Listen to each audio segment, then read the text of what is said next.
Panorama group, जो सोचता है वो करता है। आपके अपने सपनों का आशियाना।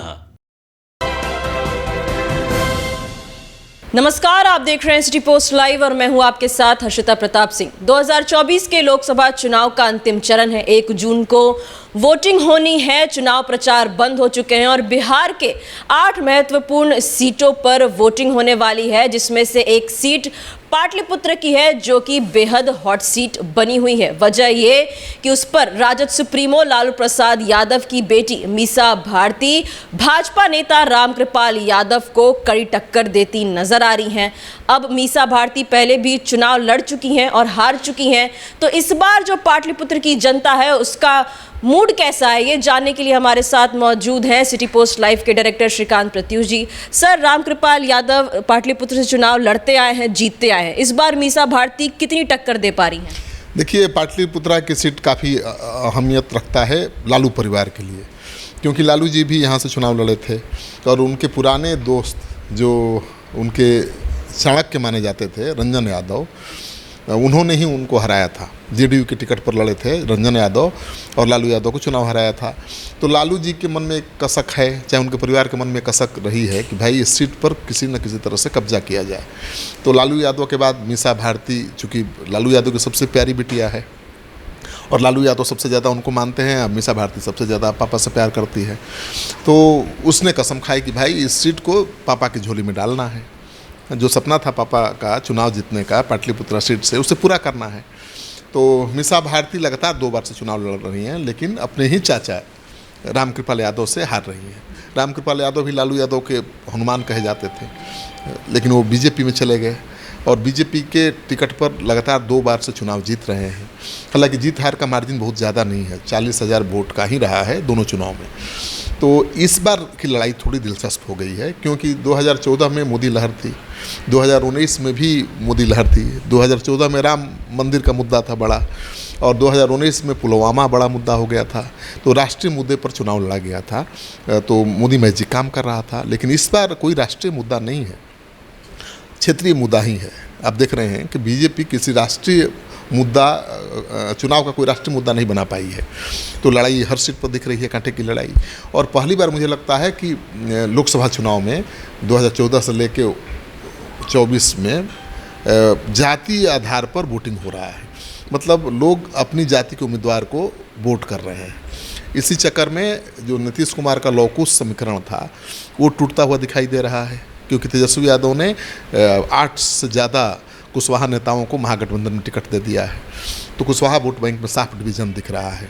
और कुर्मी जो वोटर हैं, जो नीतीश कुमार के कोर वोटर हैं, वो एलजेपी से भी नाराज दिखाई दे रहे हैं, इस चुनाव में दिखाई दे रहे थे, क्योंकि नीतीश कुमार के खिलाफ हमेशा बोलते रहे चिराग पासवान, तो उन्होंने भी गच्चा दे दिया है। तो हर सीट पर लड़ाई हो गई है।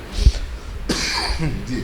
अगर मीसा भारती पहले भी चुनाव हार चुकी हैं वहां से, मतलब जनता पहले उन्हें नकार चुकी है, तो इस बार क्या वो मुद्दे लेकर जनता के बीच में जारी हैं कि जो जनता उन पर भरोसा करेगी? देखिए, वो कह रही हैं कि चाचा लगातार 2 बार से चुनाव जीत रहे हैं, 10 साल तक चुनाव सांसद रहे, मंत्री भी रहे, लेकिन उन्होंने कुछ नहीं किया पाटलिपुत्रा की जनता के लिए।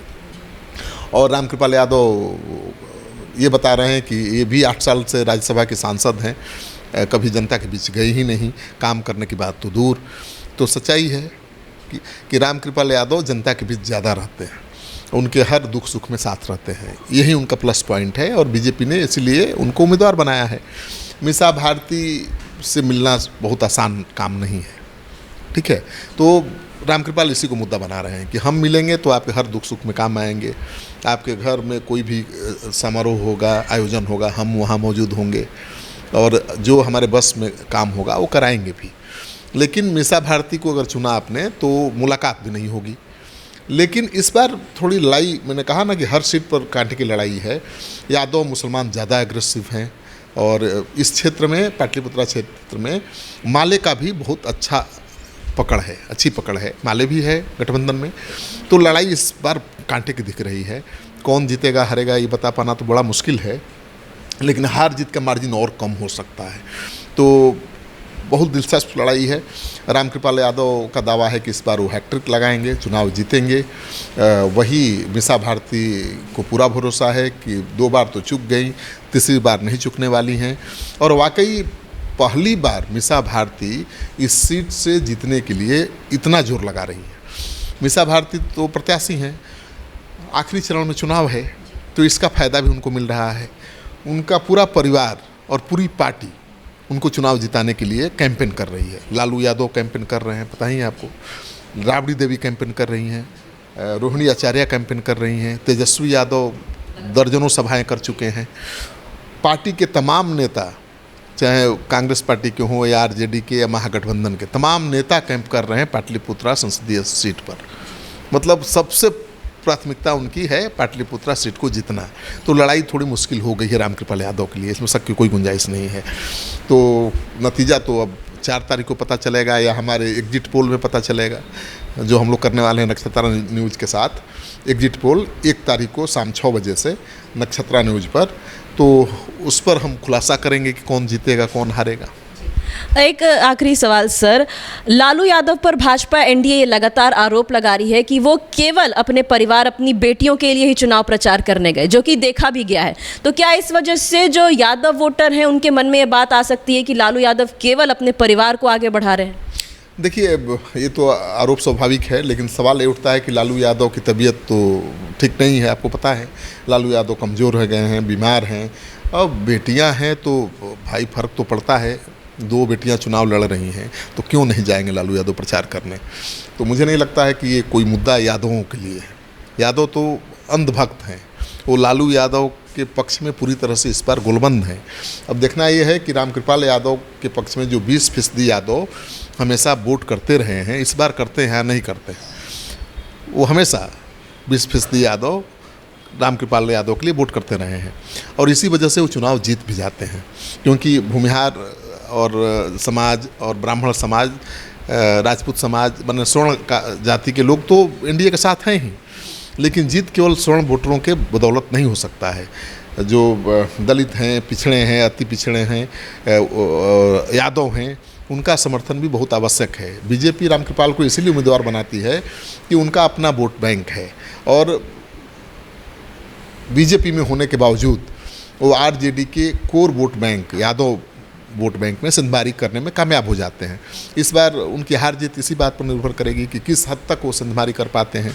क्योंकि बीजेपी ने इस बार मोहन यादव को भी उतारा, जो मुख्यमंत्री हैं, आपको पता है। बीजेपी ने ये संदेश देने की कोशिश की कि मोहन यादव जैसा, मतलब यादव जाति के लोग भी बीजेपी में बहुत ऊंचाई पर जा सकते हैं। बीजेपी जातिवाद नहीं करती है। मोहन यादव जब सीएम बन सकते हैं, एक मामूली कार्यकर्ता थे, उनको सीएम बना दिया। तो रामकृपाल यादव भी चुनाव जीतेंगे तो बहुत बड़े पद पर जा सकते हैं। और रामकृपाल यादव एक बार मंत्री बन भी चुके हैं, रह भी चुके हैं, हालांकि दोबारा उनको मौका नहीं मिला मंत्री बनने का। लेकिन बीजेपी ये संदेश देने की कोशिश कर रही है कि रामकृपाल यादव जीतेंगे तो उनको बड़ी जिम्मेवारी दी जाएगी। इसलिए उम्मीद है कि यादव वोट बैंक में वो संधारी करने में कामयाब हो जाएंगे। लेकिन लड़ाई बहुत कांटे की है, दिलचस्प है, और दावे के साथ ये कहना कि कौन जीतेगा कौन हारेगा इस बार बहुत आसान काम नहीं है। पाटलिपुत्र सीट को लेकर क्या जो एग्जिट पोल है उसका एक छोटा सा ट्रेलर दे सकते हैं अभी जनता को? नहीं, पाटलिपुत्रा सीट पर अभी हम क्या दें। पाटलिपुत्रा सीट पर एग्जिट पोल तो एग्जिट पोल के दिन ही होगा, लेकिन लड़ाई बहुत कांटे की है, नेक टू नेक फाइट है। हार जीत का मार्जिन बहुत कम वोटों से होगा, क्योंकि आपको पता है कि पहले जो बीजेपी के उम्मीदवार थे, जेडीयू के उम्मीदवार थे, वो लाखों वोटों से जीतते थे। पाटलिपुत्रा सीट पर 40,000 से ज़्यादा का मार्जिन कभी नहीं रहा है। तो जब 1-2 लाख वोट से जीतने वाली सीट पर भी चुनौती है बीजेपी के उम्मीदवारों के लिए, जेडीयू के उम्मीदवारों के लिए, तो जहां 40,000 से बीजेपी जीती है वहां कितनी चुनौती होगी आप अंदाज़ा लगा सकती हैं। आप सुन रहे थे हमारे डायरेक्टर श्रीकांत प्रत्यूष जी को, जिनका साफ तौर पर यह बताना है कि जो लड़ाई है वो कांटे की और हार जीत का मार्जिन बेहद कम होने वाला है। तो जनता किसे चुनती है, रामकृपाल यादव या मीसा भारती, ये तो 4 जून को ही पता चल पाएगा। फिलहाल इस खबर में इतना ही। इस वीडियो को लाइक करें, शेयर करें और चैनल को सब्सक्राइब करना ना भूलें। धन्यवाद।